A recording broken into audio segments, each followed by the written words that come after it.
Ning gone segara kidul ning gone ndi ku? Nggon ruwat ku ndi, Mas? Kowe tau tak ruwat? Ning ndi? Ning watu apa? Kula nate mriko ping ruwat Mustofa ra gelem sirik jere. Nah, gelem ren tak ruwat biayai, paling tak piro? Kembang sak taman ya. Golekno ning pasar kembang. Tapi ora sarkem, pasar kembang tenan.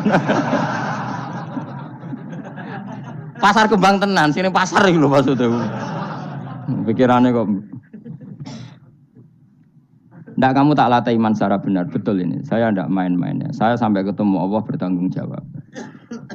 Enggak tak latih. Iman sebenarnya hal yang mudah, sangat mudah. 1 ditambah 1 itu berapa? 2. Kamu mengatakan 2 itu nunggu dikasih hadiah yang bedei apa enggak? Enggak. Lalu menunggu diancam apa enggak? Kalau tidak bilang 2 tak bunuh, enggak kan? Karena kebenaran yang absolut. Lah Allah sebagai Tuhan itu kebenaran yang absolut apa enggak? Absolut. Sehingga harusnya Allah andaikan tidak bikin surga pun kita tetap bilang Allah Tuhan. Allah tidak nakut-nakuti dengan neraka pun kita tetap bilang Allah itu Tuhan. Dan yang mengajarkan bahwa Allah Tuhan yaitu Rasulullah Muhammad enggak perlu bawa mukjizat yang spektakuler. Sehingga mukjizat itu masalah. Makanya tidak ada imannya sahabat karena mukjizat. Abu Bakar iman dengan kesadaran, Umar iman dengan semua khiyarus sahabat iman itu dengan kesadaran. Mukjizat itu hanya diminta orang-orang aneh-aneh, iku kafir-kafir elek, muni wa qalu lan nu'mina laka hatta tafjura lana minal ardi yambu'a. Jadi mukjizat itu diminta orang sing aneh-aneh, sing brengkel jero-jero. Terus ya itu tadi seperti tadi 1 tambah 1 berapa anak-anak? Ya sebetulnya 2, tapi kalau nggak dikasih papa tak jawab 5. Kalau kamu ingin iman masuk surga, utek kamu ijek kok cah TK. Nanti ke swarga Gusti jenengan tak arani pangeran. Nah ora serah pangeran. Maka ini absurd, suatu yang absurd yang buruk sekali. Sehingga orang-orang soleh pun soleh-soleh kayak kue ini kan soleh amatir. Orang-orang soleh amatir seperti ini itu masih nanti digojlok sama pangeran di mahsyar, ditanya begini sama Allah. Dan saya hafal hadis qudsinya. Ayo kamu ingin keluar dari Islam amatir apa tetap begini saja? Keluar. Keluar kudu ngrungokno ngaji. Laulam akhluk jannatan wala naron. Ini kata Allah dalam hadis qudsi. Alam akun ahlan an uto'a. Saya masih hafal teksnya seperti itu. Kalau saja saya tidak menciptakan surga dan neraka, apa saya sebagai Tuhan itu gak layak kamu taati? Jadi ketika orang-orang soleh amatir kayak kue ning donya sujud Gusti, darane aku pangeran nggih Gusti. Opae napa? Swarga Gusti. Pas wis kowe pedi ape mlebu swarga pangeran takok, umpama ora gawe swarga, aku tetep arani pangeran ta ora? Terus kowe mulih Budi Gusti wong ndaran jenengan pangeran itu yang penting swargane, mboten jenengane pangeran. Oh neraka. Karena kita bilang 1 ditambah 1 saja 2 tanpa presentasi yang membedai atau yang uji memberi hadiah atau tidak. Karena kita bilang 2 hanya butuh kewarasan, apa? Nak kowe waras darani. Maka orang-orang pilihan itu malu kalau minta surga. Karena Allah tetap Tuhan. Andekan enggak menciptakan surga maupun neraka. Makanya andekan saya tidak menciptakan surga dan neraka, apakah saya tetap tidak Tuhan? Tentu tetap sebagai Tuhan. Di sini dibutuhkan iman yang kuat sehingga kita ada amatiran seperti ini. Ngapalo Quran yang mergono bonus umroh. Iku apa-apaan? Seneng Quran kok ngenteni rangsangan bonus, kuliah gratis, untuk jalur khusus. Iku apa-apaan? Kowe gedeng yo keliru, wong Quran saiki berkah kok kowe gedeng. Tapi kayak setuju goblok tak jamin. Kowe milih ndi? Goblok apa hasud? Pilihane loro tok. Nah, ra setuju hasud, setuju goblok. Ora terima goblok. Wong seneng Quran kok ngenteni rangsangan hadiah, seneng umroh. Quran itu kalamu kita, kalamu Robbi, ngendikane pangeran, kok senengnya ngenteni bonus ini apa-apa. Kampungan banget. Loh, kalau kamu seneng sesuatu, coba sekarang kamu mengatakan langit indah, itu kan objektif, ya karena langit indah. Jangan sampai kita HP ini penting enggak? Oh penting untuk komunikasi. Tapi kira awakmu, oh ora penting no. Kacau kan kalau semua hukum digantungkan kepentingan pribadi. Quran itu kalamu selalu indah kapan saja. Meskipun kita tidak tahu untungnya apa kita senang Quran. Misalnya enggak tahu untungnya umroh apa enggak penting. Dari awal kita mencintai Quran karena itu kalamu Rabbi, apa? Ini kalamnya Tuhan saya mencintai dia. Saya mencintai Allah, maka yang berbau, yang tentang Allah kita cintai. Tanpa presentasi dapat hadiah apa enggak, menghormat apa enggak. Saya sebagai orang alim juga gitu. Saya enggak peduli sama hormat saya enggak peduli. Goblok kalau saya gitu. Segoblok-gobloknya. Saya orang alim diwajibkan mulang ya mulang. Dan saya mengharap ridhonya Allah. Terus gue ngaji, gue lihat ridhanya Allah, gue lihat itu. Selesai kan? Enggak ruwet. Ojo kok ngaji. Aku ngaji Gus Ba nak sida alim. Nak alim ra ngaji malah ra bakal alim. Ngaji saja. Lah iso alim gak penting. Saya ulang lagi ya. Saya pernah maturi ini bahkan di depan mas saya sarang. Sebab itu Nabi pernah ngendikan secara ekstrim dan ini ekstrim yang baik.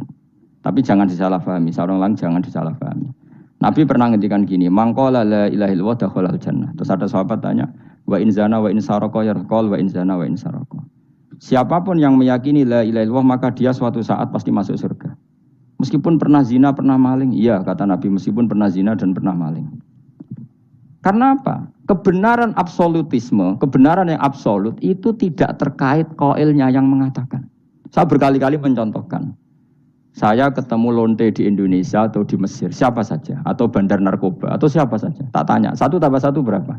Kira-kira lonte jawab berapa? Tidak, jawab saja, biar sampai pinter. 2. Bandar narkoba ditanya, jawab berapa? 2. Yang di penjara KPK jawab berapa? 2. Kemudian ada rektor Al-Azhar tak tanya, 1 tambah 1 berapa Pak Rektor? Lonte sudah bilang 2, penjahat sudah bilang 2, para begundal sudah jawab 2. Terus dia karena rektor Al-Azhar, kalau saya 3. Kira-kira ini rektor geblek apa enggak kira-kira? Geblek. Kira-kira, tapi tentu itu tidak mungkin. Tetap dia pun jawab 2. Dia enggak peduli, wah saya rektor kok jawabannya sama dengan penjahat. Karena kebenaran absolutisme itu tidak pernah bergantung kamu rektor, apa kamu siapa saja. Paham ya?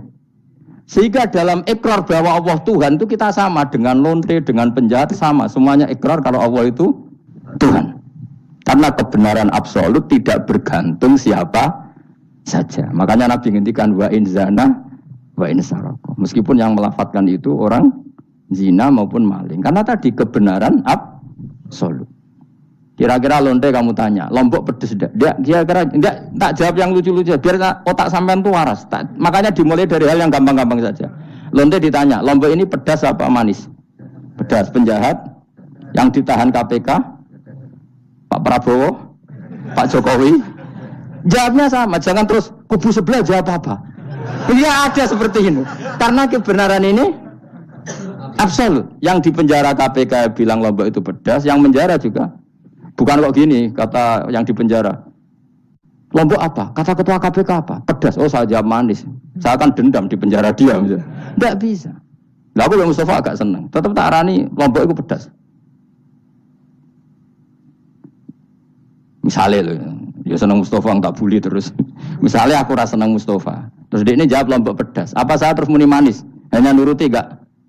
Senang. Itu hebatnya Rasulullah. Ketika ngendikan masalah la ilaha illallah wa in zana wa in saraka. Tapi orang salah paham terus katanya, wah ini Islam melegitimasi zina, diasem ora ono ngono iku. Tekem gitu. Maksudnya Nabi itu kebenaran absolut itu enggak ada bedanya antara orang fasik dan orang soleh. Semuanya ikrar. Sekarang 1 ditambah 1, lonte ya bilang 2, pencopet ya bilang 2, pak polisi ya bilang 2, kubu sebelah ya bilang 2. Sekarang semua orang Islam sing fasik ya bilang Allah Tuhan, sing soleh bilang Allah Tuhan. Semuanya sama. Maka orang fasik pun dalam Islam enggak boleh kamu keluarkan dari Islam karena sama-sama bersaksi asyhadu alla ilaha illallah wa asyhadu anna muhammadar rasulullah.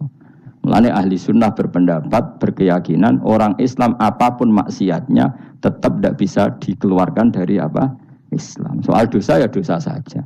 Apa nak kowe terus dosa darani 1 tambah 1 5. Nak lonte muni 1 tambah 1 2 terus orang soleh aku tak bilang 3 biar tidak sama dengan lonte. Tidak bisa seperti itu. Maka harus dilatih terus kebenaran absolut. Maka saya bayangkan kalau saya Saya ulang lagi. Andai kan saya menyaksikan mukjizatnya Nabi memecah bulan, iman saya tidak tambah. Karena tanpa itu pun kadar kita imannya sudah full. Kenapa? Karena kebenaran Rasulullah sebagai Rasul adalah kebenaran yang absolut. Seperti saya meyakini 1 tambah 1, 2. Dikasih hadiah 1 juta itu tidak nambahi iman saya kalau 1 tambah 1, 2. Paham ya? Enggak tambah kan iman kamu. 1 tambah 1, 2. Terus kamu dikasih hadiah 1 juta. Kepercayaan kamu bahwa 1 tambah 1, 2 tambah apa enggak? Enggak kan? Karena kebenaran yang absolut. Nah itu yang dimaksud Sayyidina Ali ketika ngetikan lauku sifal khoto mastatu yaqinan. Umpama dunya iku aku semuka safah kabeh, imanku ora tambah. Ketika ditanya, apa Anda setelah di akhirat imannya tambah? Enggak, kata Sayyidina Ali. Apapun iman saya tidak tambah. Maksudnya tidak tambah karena kebenaran absolut. Siapapun yang mukmin secara benar itu imannya sudah 100%. Maka tidak akan tambah dengan hal-hal yang baru. Paham ya? Jelas. Kayak tadi 1 tambah 1 kamu jawab berapa? 2. Itu kebenaran itu kamu imani kan sudah full 100. Kemudian yang bedai kamu, yang nguji kamu, udah kamu tak kasih 1 miliar, sudah kamu tak kasih umroh. Iman kamu 1 tambah 1, 2 tambah apa enggak? Enggak. Karena kebenaran absolut. Maka nanti setelah saya masuk surga tanya Allah, "Ha, imanem tambah enggak setelah saya melihat surga?" Ya tetap Gusti, tetap engkau sebagai Tuhan yang hakiki. Lah seneng tambah lah niku tambah mergo kelon mau cara keren soal ta. Nggih, nak rugen kita koi. Imanem tambah gak gen, jabe. Mboten Gusti. Nak seneng tambah ge tambah lah Gusti riyen elek sakniki ayu lah. Tapi ya urusan seneng mawon, tapi nak imannya enggak perlu tambah karena tadi Allah Tuhan itu kebenaran yang absolut. Jelas nggih? Loh jelas to. Maka kebenaran yang absolut ini sebetulnya enggak perlu mukjizat.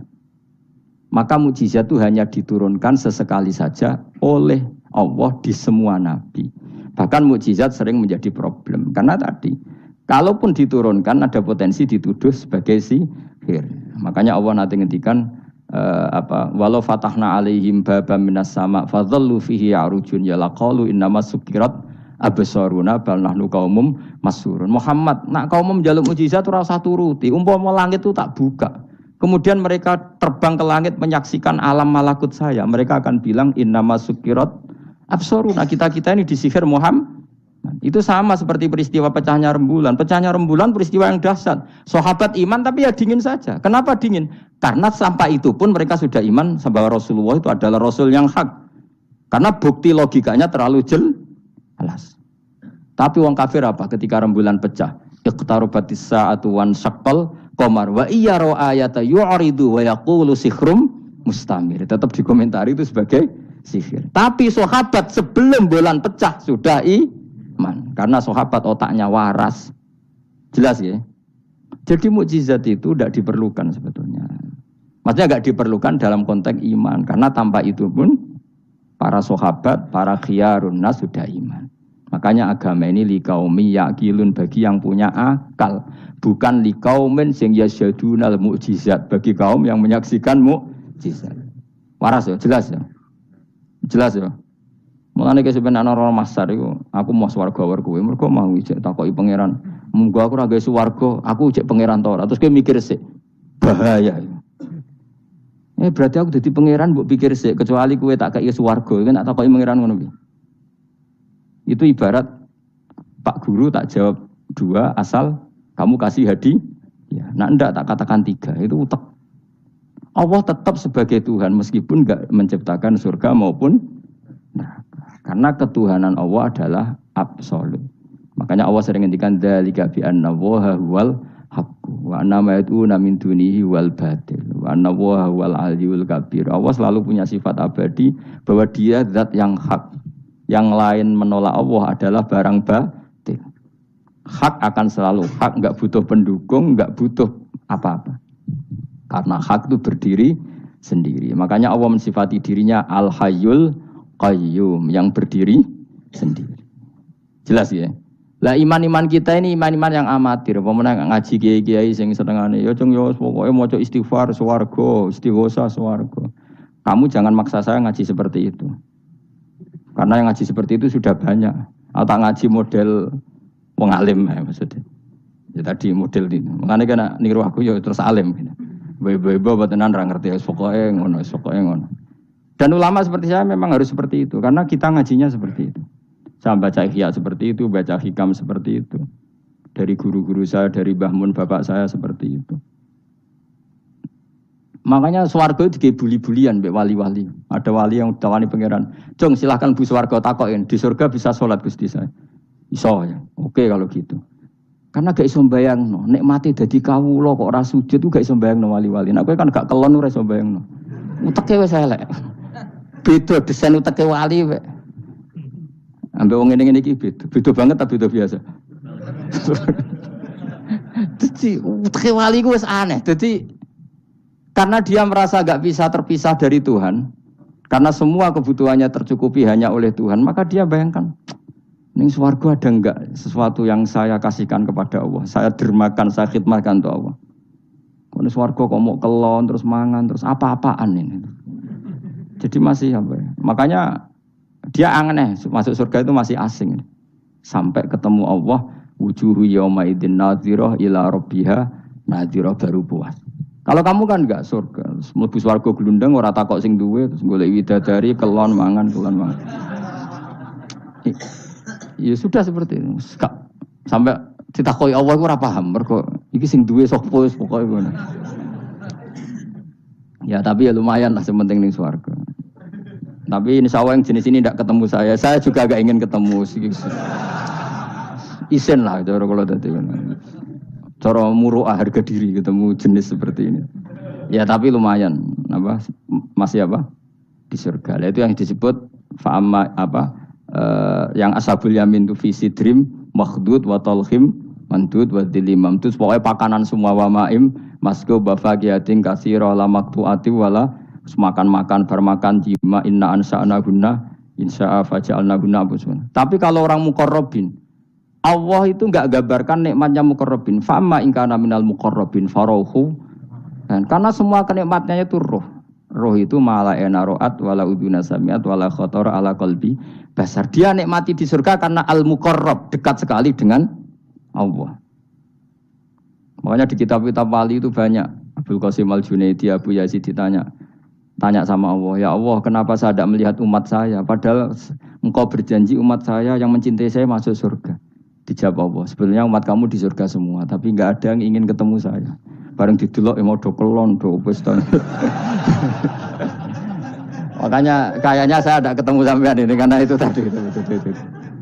Jadi karena itu tadi orientasinya beda, Pak. Orientasinya.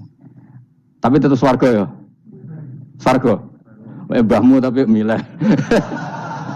Kudu ngamal enak wis sembrono. Artinya sampean sepenting tak latih iman itu nganggo kalimat thayyibah. Iman itu kalimat thayyibah kira-kira logika yang terbangun secara benar. Sehingga dikalimatkan ya juga secara benar. Nah, disebut kalimatu haqqin 'alaiha nahya wa 'alaiha namut wa 'alaiha nub'astu wa biha nub'as. Kalimat yang memang kalimat yang absolut. Ya 1 ditambah 1 2 itu absolut. Ketuhanan Allah lebih dari itu, sangat-sangat absolut. Maka kalimat ini pula yang kita berani hidup juga kita berani mati. Dan insya Allah dengan kalimat itu pula kita nub'ats insyaallahu minal aminin. Ora kok sithik-sithik kalimat hamin swarga jalukamu mbahmu. Swarga ya jaluk kadang-kadang ae. Kula istighfar ya jarang jaluk swarga. Ya kadang-kadang ae. Kita minta bahwa kalimat ini menjadi kalimat sing abadi. Sementing mati husnul khotimah. Dalam keadaan meyakini kalimat itu. Meskipun ya mau ke tetap walimu wali amatir mau. Gak apa-apa lah amatir lah nak wali.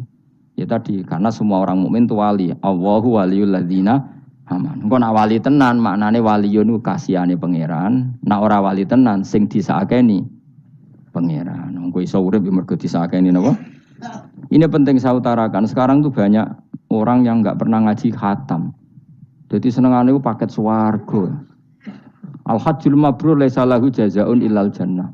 Ibu ngambil hadis BRI, anggerono wayai BRI, BNI ra, angger ben setor ning BRI al-hajjul mabrur la jazaa'un ilal. Kula nggih mun kaji ta ora tau dalil iku. Sing ora kelar kaji kan yo sak agem. Kula beberapa kali ngelepas tiang haji. Sakniki do ora jarang njaluk kula, mergo do mangkel menawa.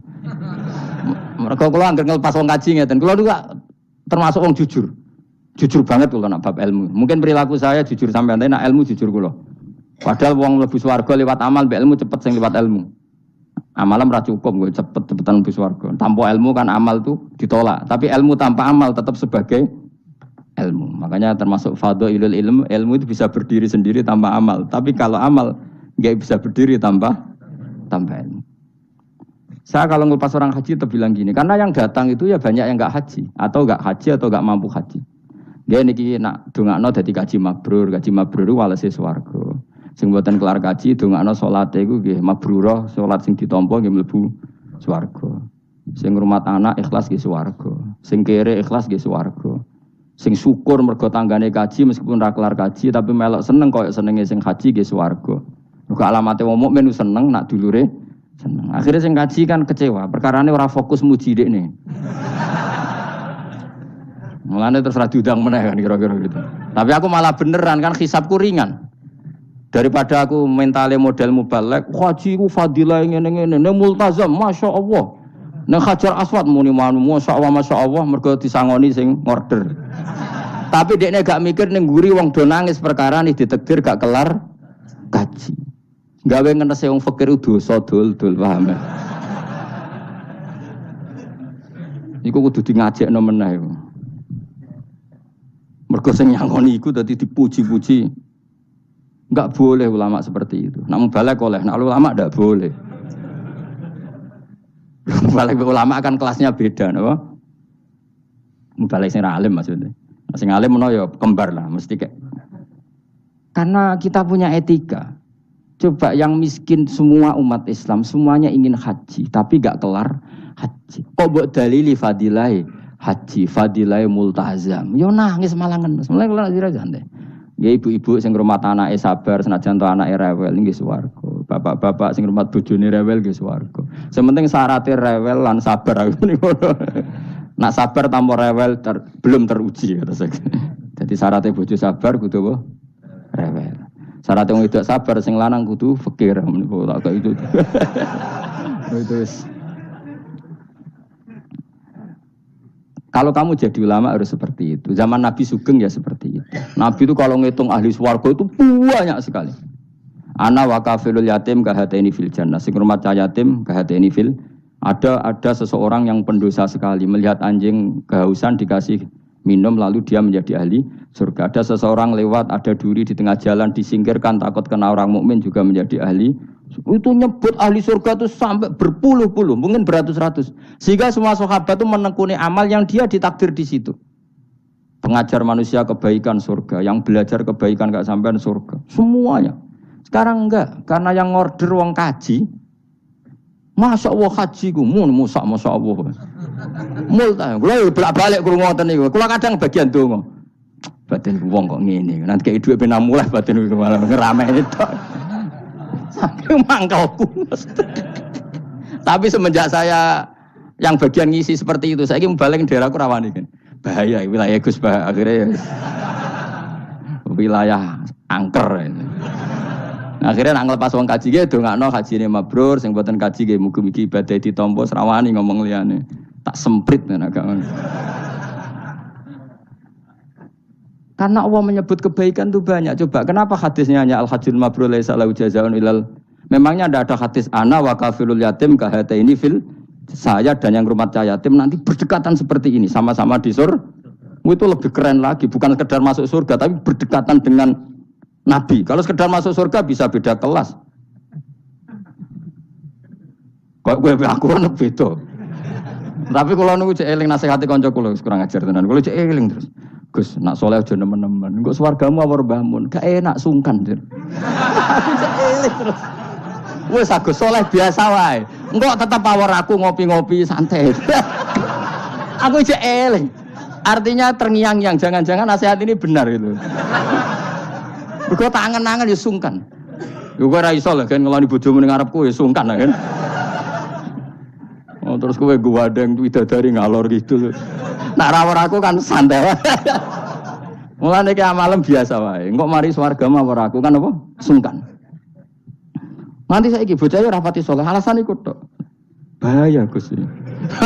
Ya kejar kader. Lah anak kesolehan Gus, malah war nabi, tambah sungkan meneh. Kurang ajar nasihat kok ngono iku. Ya tak gojo, tapi nak pas-pasan terus kurang sithik neraka aku. Ora usah mikir ngono Gus pokoke. Ya masuk akal nasihat itu. Mulane kula nu sakjane nggih saleh banget e bebo ora saleh jaga tadi supaya gak awor mau ben gak sungkan. Cek urip ngancaku. Tak takoki cek ketoke gaya ngene cek. Ya rada fasek-fasek sithik cek. Mau jaga ben apa? Ora sungkan. Ora enak to Mustofa swarga kok. Kan gak bebas ya. Ngono kan rencanane ra bareng aku wis mesti. Sungkan. Apa overacting andene kepinginnya kan terus mandi di laut, mblodor kan. Jebule ora gurune kan suka. Gak sawar kan ya? Gak sawar cuma sesekali sowan wis. 2 minggu pisan sowan ngono. Sediluk wae bariku mulai. Saya ulang lagi ya, latela iman secara benar karena agama ini liqaumi yaqilun dan yang minta mukjizat itu orang-orang yang otaknya sudah pecundang. Wong muni siji tambah siji loro wae kok butuh sing ngomong memberi hadiah. Ya ini apa-apaan. Allah sebagai Tuhan itu hak yang absolut. Ngapain kita nyari-nyari bukti? Apalagi nyari wis karuan. Nah Allah ku pangeran. Nah, mulane Allah kadang ngendikan wa ma mana'ana an nursila bil ayati illa an kadzdzaba bihal awwalun wa ataina samudan naqata mubsiratan fadzalamu dia. Tidak ada yang menghalangi saya membuat mukjizat kecuali faktanya mukjizat sering didustakan orang-orang dulu. Wa atena samudan naqata mubsirah fadzalamu biha. Dulu kaum Samud minta mukjizat unta keluar dari batu. Setelah saya turuti, nyatanya mereka tetap kafir. Makanya kita melatih iman itu dengan logika yang sehat. Iku liqaumi yaqilun liqaumi yatafakkarun. Caranya gitu tadi dilatih mulai hal-hal kecil. Ya tadi Lombok itu pedes enggak? Pedes. Gula itu manis enggak? Manis. Terus ada orang jawab, saya bilang pedes.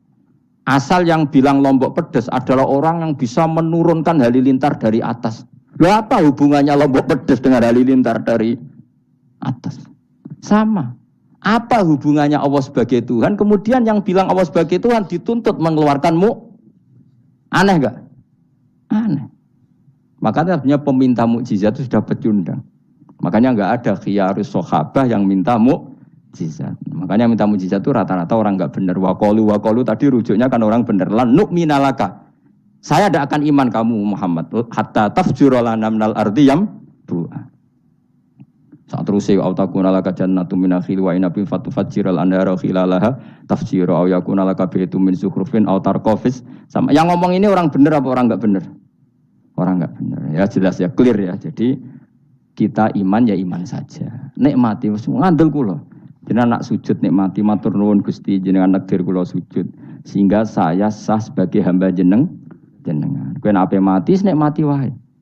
Gusti kula wangsul teng jenengan zaman teng donya ya sing ngurusi jenengan, mengke setelah mati ya sing ngurusi jenengan. Zaman saya hidup ya enggak tahu cara ngurusi diri saya sendiri. Ketika saya hidup juga kita tidak pernah tahu bagaimana jantung bekerja, paru-paru bekerja. Yang ngelola roh ya enggak tahu. Zaman kita hidup yang jenengan kelola, setelah mati yang jenengan kelola. Sama saja Gusti, jenenge inna sholati wa nusuki wa mahyaya wa mamati lillahi rabbil alamin. Itu bagus.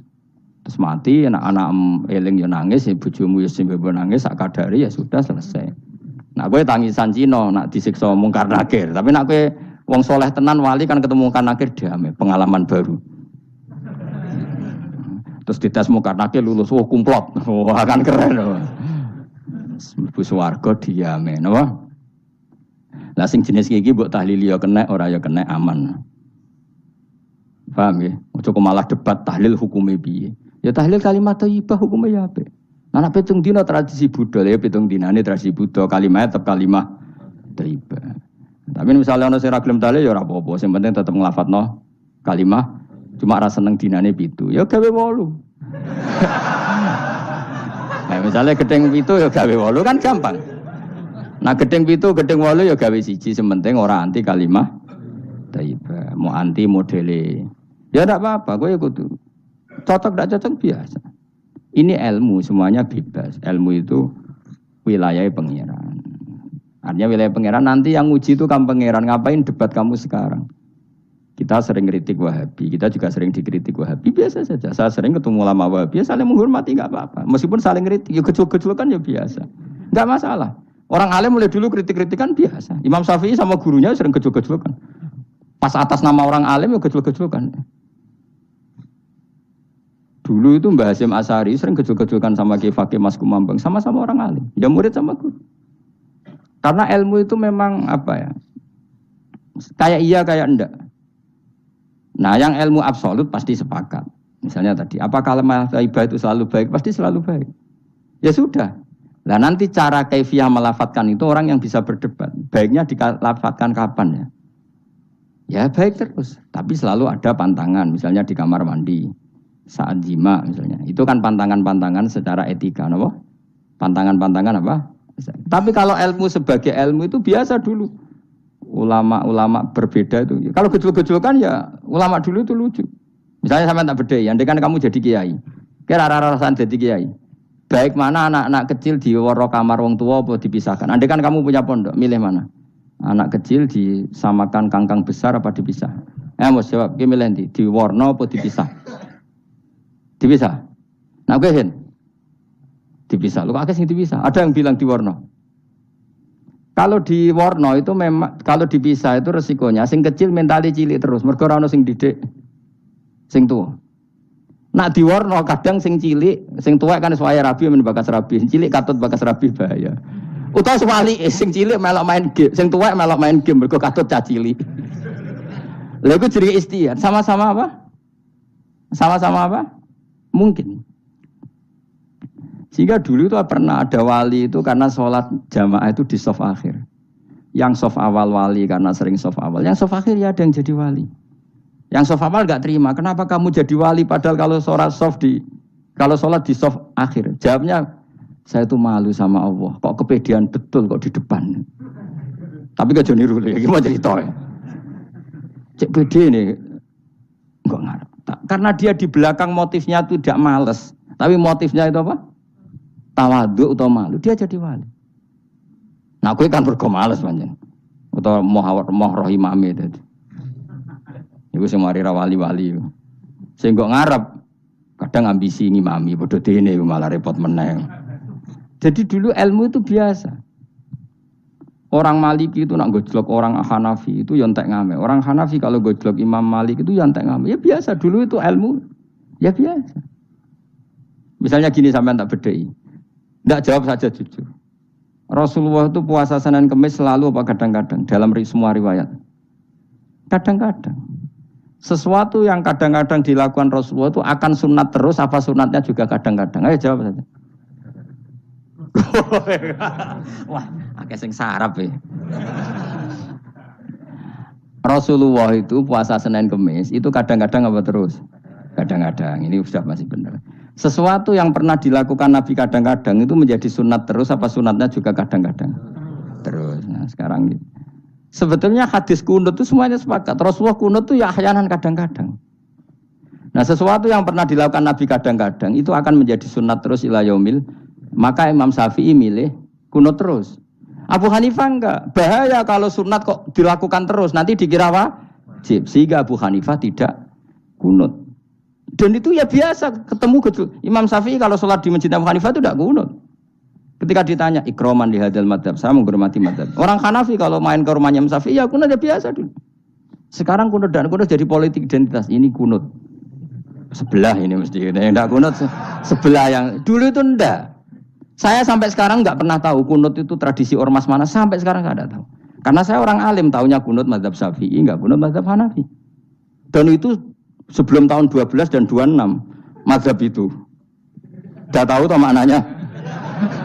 Mazhab itu sebelum tahun 12 dan tahun 26. Jelas? Kok orang paham? Paham?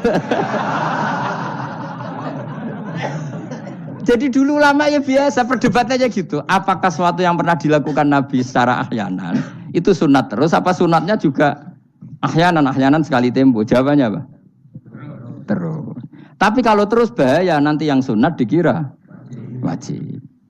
Lah yang berpikir gitu Abu Hanifah, yang berpikir terus Imam Syafi'i. Ya sudah akhirnya jadi seperti ini. Dulu itu enggak jadi politik identitas, saling menghormati. Imam Syafi'i itu Abu Hanifah sudah kabundut. Pernah sholat di masjid Abu Hanifah tidak kunut. Ketika ditanya ikroman lihadzal madhab, saya menghormati madhab ini. Entah angen-angen nak kunut terus enggak dikira wajib. Orang-orang Hanafi kalau ke rumahnya Imam Syafi'i di komunitasnya juga kunut. Ya sudah biasa dulu seperti itu. Makanya kita ini harus ngaji. Dulu itu biasa ulama gejol-gejolkan perkara madhab. Kayak yang saya contohkan tadi. Orang yang membatalkan puasa lewat jima itu kan sanksinya berat.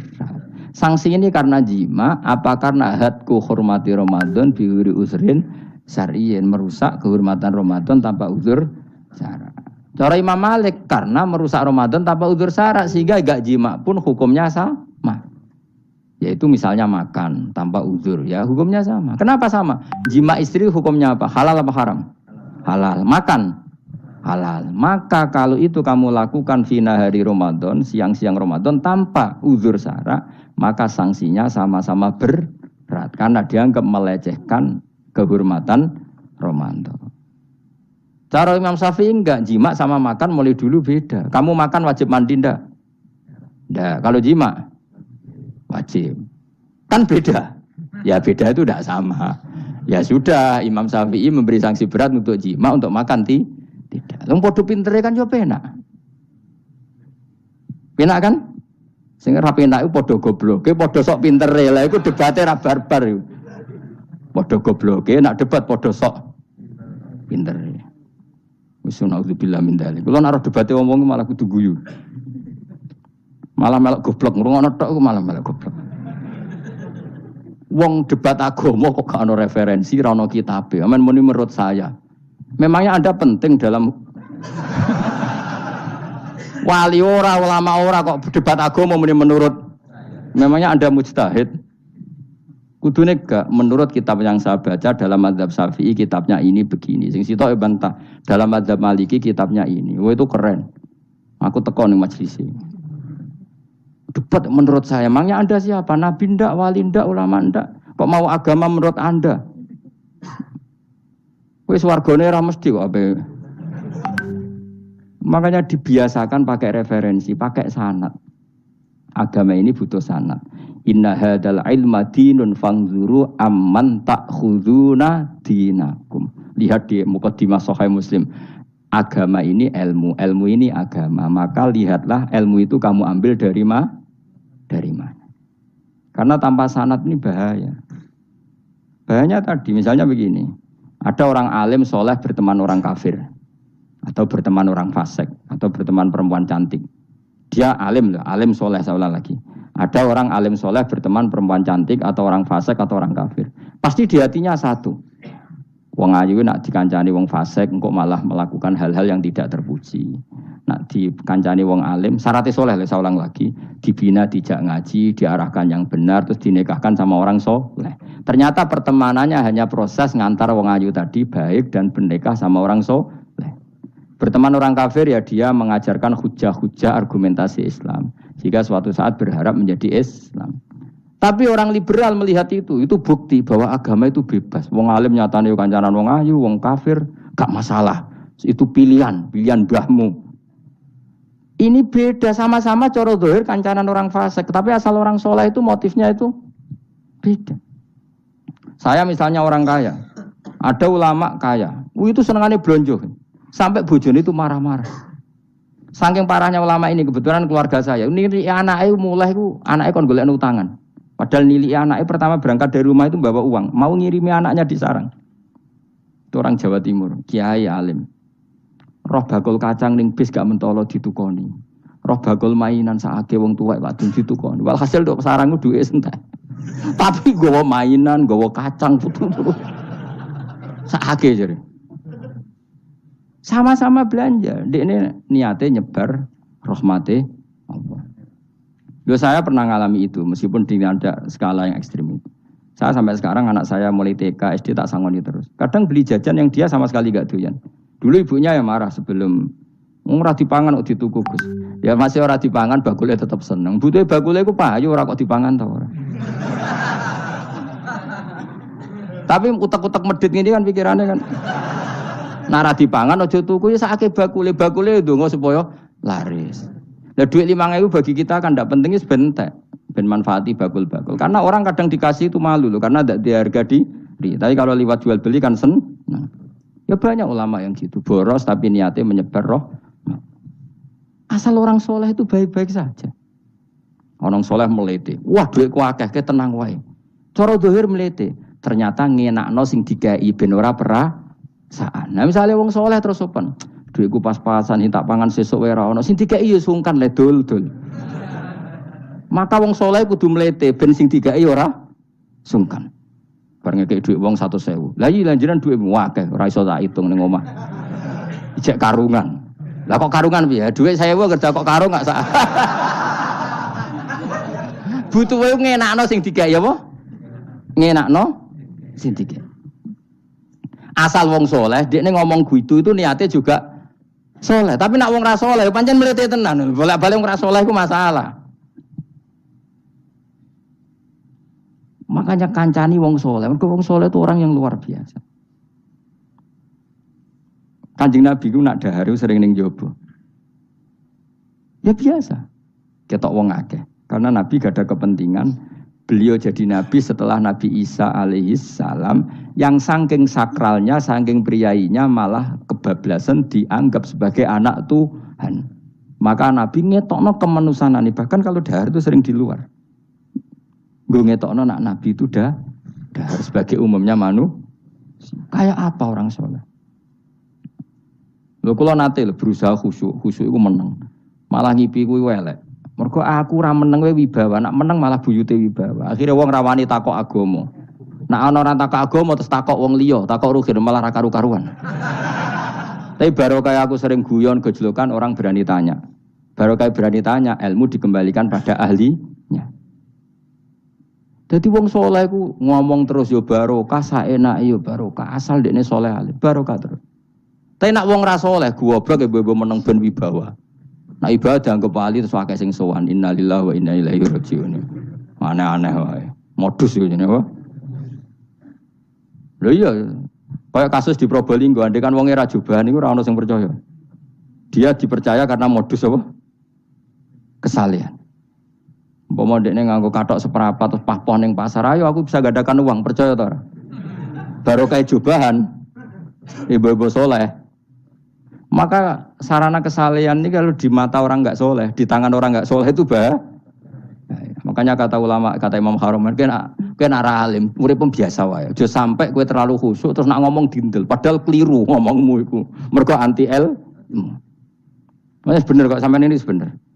Ora alim wis sepeda motor ya sampai dang-dang sampai rokokan itu wis bener. Kowe nek bebo khusyuk malah bahaya. Dikira ahlul ilmi jebule gloyor napa. Mulane kan apa melete tak anggap pinter ini. Menutupi apa. Wis pokoke terusno dhewe. Jadi itu ada aturannya. Pokoknya yang penting itu soleh alim. Makanya saya berkali-kali cerita, saya punya sanad sampai Sufyan bin Uyainah, itu termasuk gurunya Imam Syafi'i. Ya gurunya Imam Syafi'i itu yang paling masyhur itu Muslim bin Khalid Az-Zanji ketika kecil. Beliau diajari sufi oleh Sufyan bin Uyainah. Kemudian ngaji hadis sama Imam Malik. Cuma di Indonesia yang terkenal beliau hanya muridnya siapa? Imam Malik. Sebenarnya dia ngaji lama itu malah sama Sufyan bin Uyainah.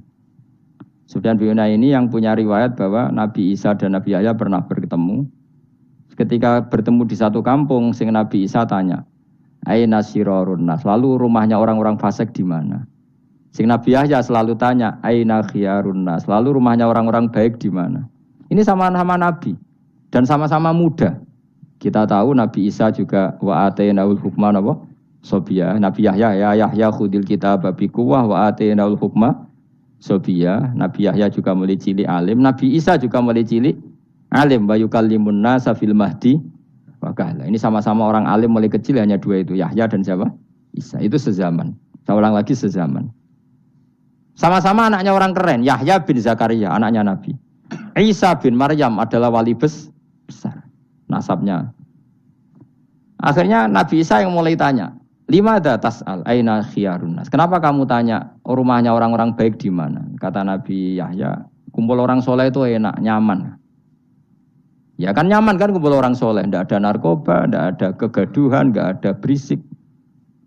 Terus gantian Nabi Yahya tanya, limadza tas'al aina syirarun nas? Lalu kenapa Anda tanya di mana rumahnya orang-orang buruk?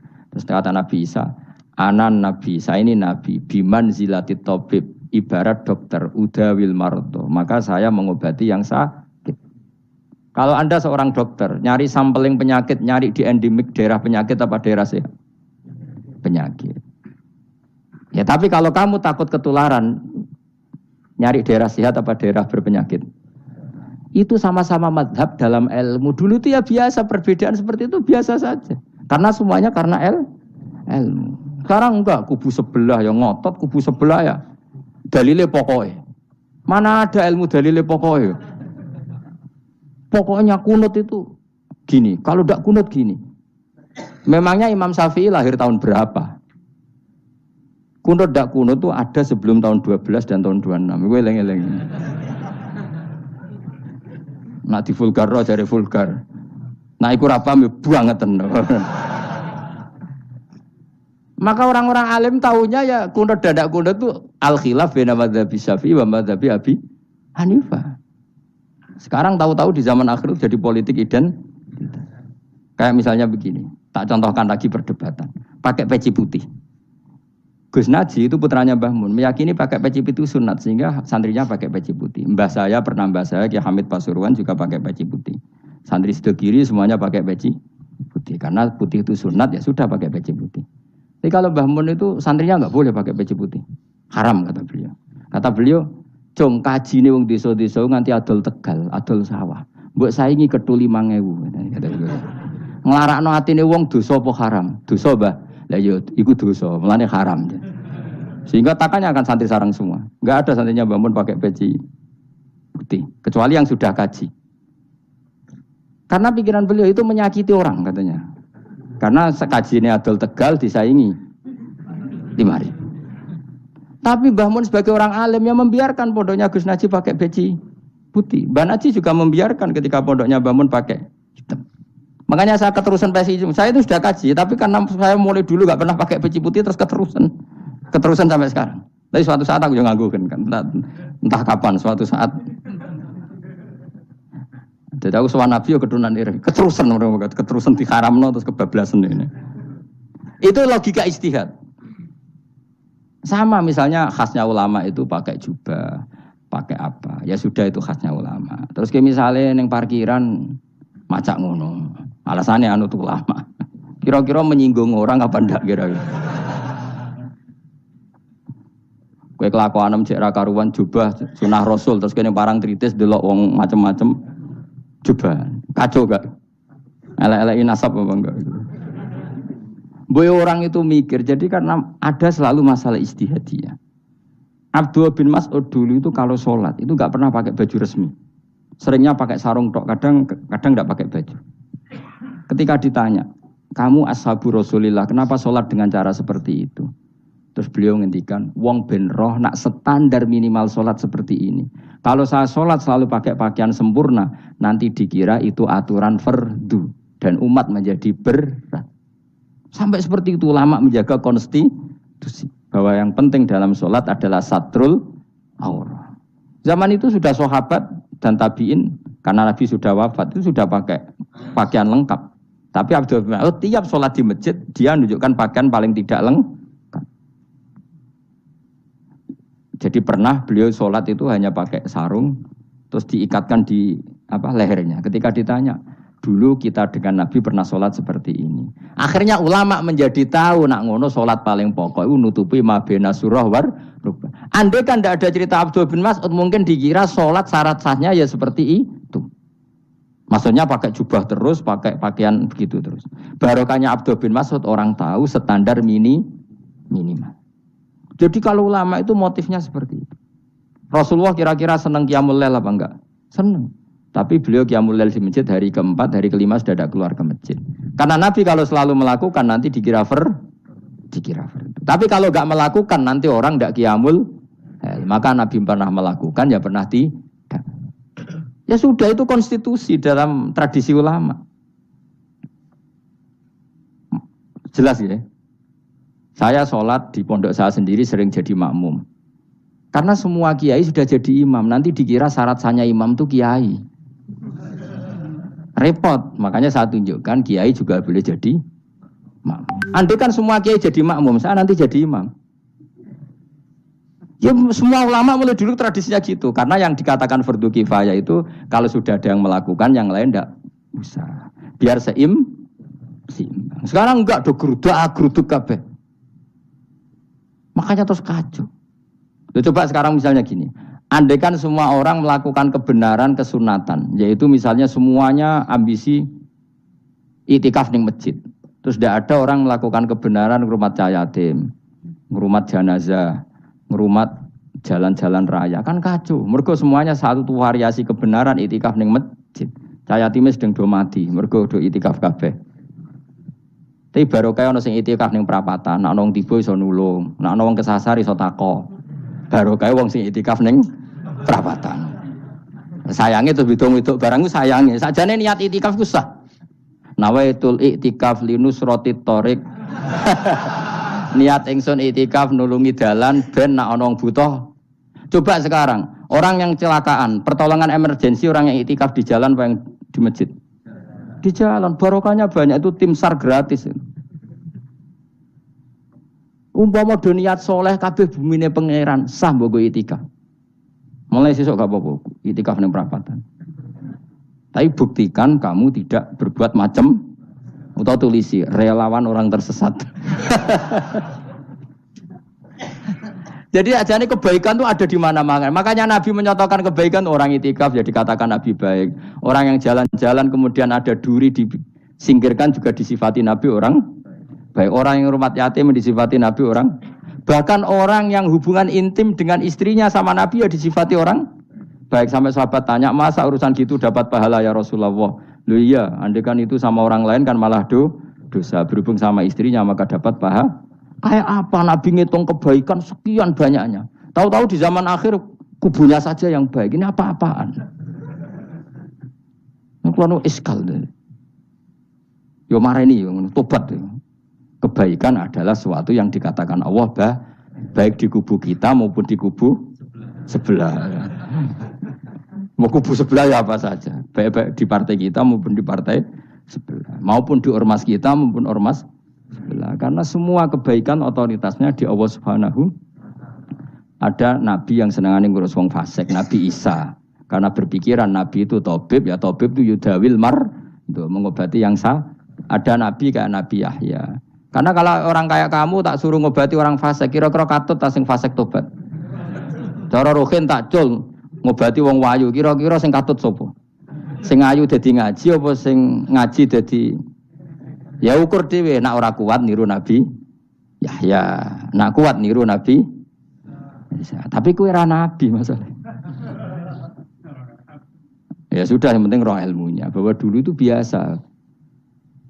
Paham ya? Makanya Sayyidina Abu Bakar jadi wali karena akhlaknya baik.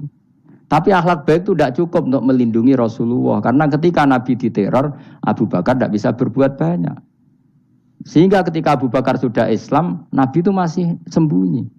Sampai ketika lihat Umar gelut di pasar Uqad, dia petarung yang menangan, Nabi berdoa, Allahumma aizal Islam bi Umar. Semoga orang seperti ini itu masuk Islam. Karena ini rapati butuh sopan, ini butuh petarung. Tenan, Umar masuk Islam. Masuk Islam hari pertama sudah Abu Jahal ditotok rumahnya. Kamu lo ganggu Rasulullah Muhammad tak bunuh kamu. Semua orang diparani. Akhirnya bersamaan dengan itu ada khitab fasda bima tu'mar. Akhirnya Nabi berani dakwah secara ala niatan. Barokahnya mantan preman.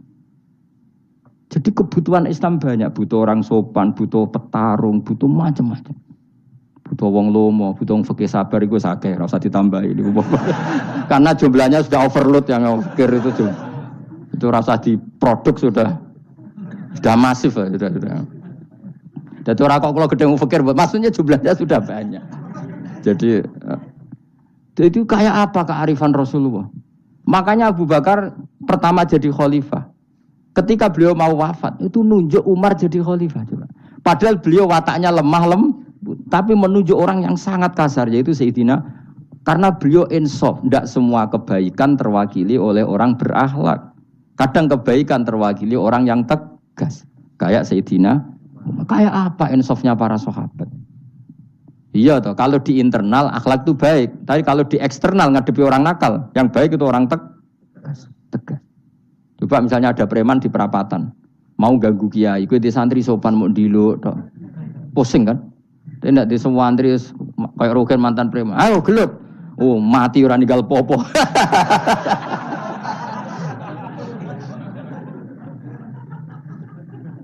Itu kan keren, apa?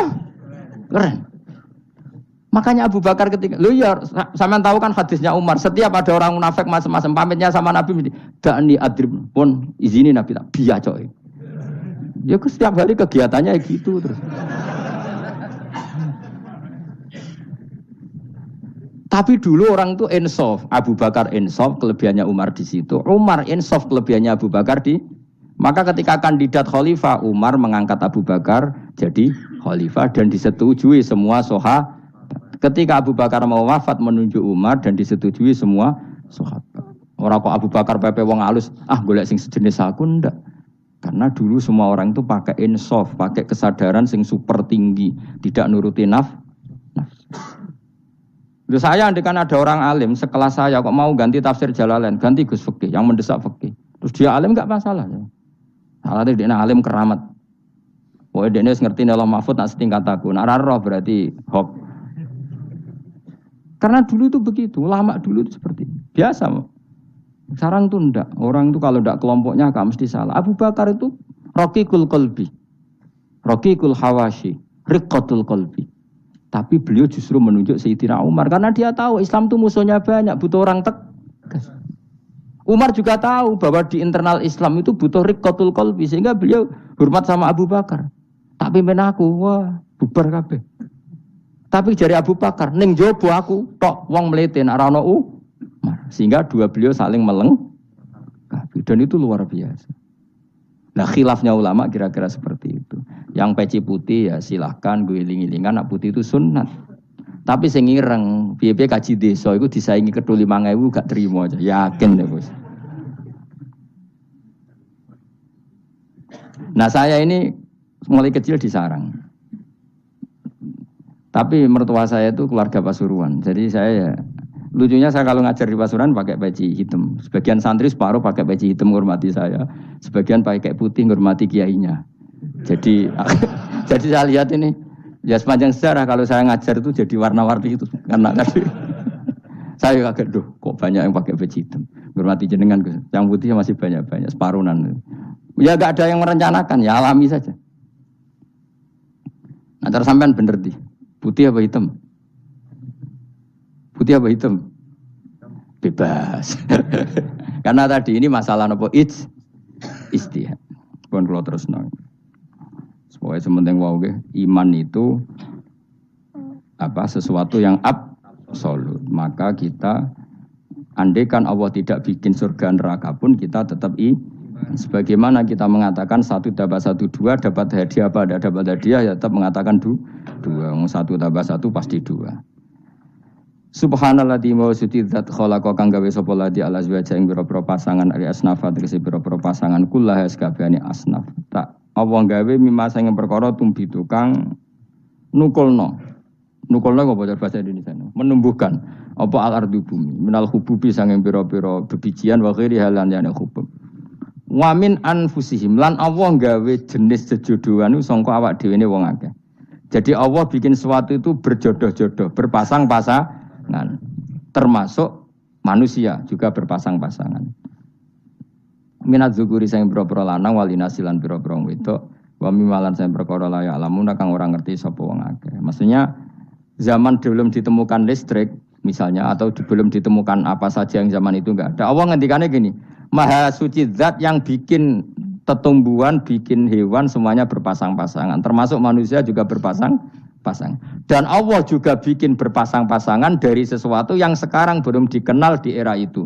Jadinya wa mimma layak lamun. Ya era itu misalnya nggak ada listrik. Tapi setelah ada listrik ya sama. Ada plus, ada minus. Jadi sama tetap polanya asal selain Allah itu pasti berpasang meskipun sesuatu itu sekarang belum dikenal. Kayak zaman dulu kan belum ada listrik, tapi setelah ditemukan listrik juga ada plus, ada minus. Itu jenis wa mimma layak lamun dan dari sesuatu yang kamu tidak tahu.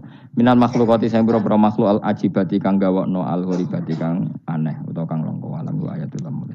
Subhanallah wa bihamdi adada khalqihi wa ridha nafsihi wa zinata arsyihi wa midada kalimati. Subhanallah wa bihamdihi adada khalqihi wa ridha nafsihi wa zinata arsyihi wa midada kalimati. Subhanallah wa bihamdihi adada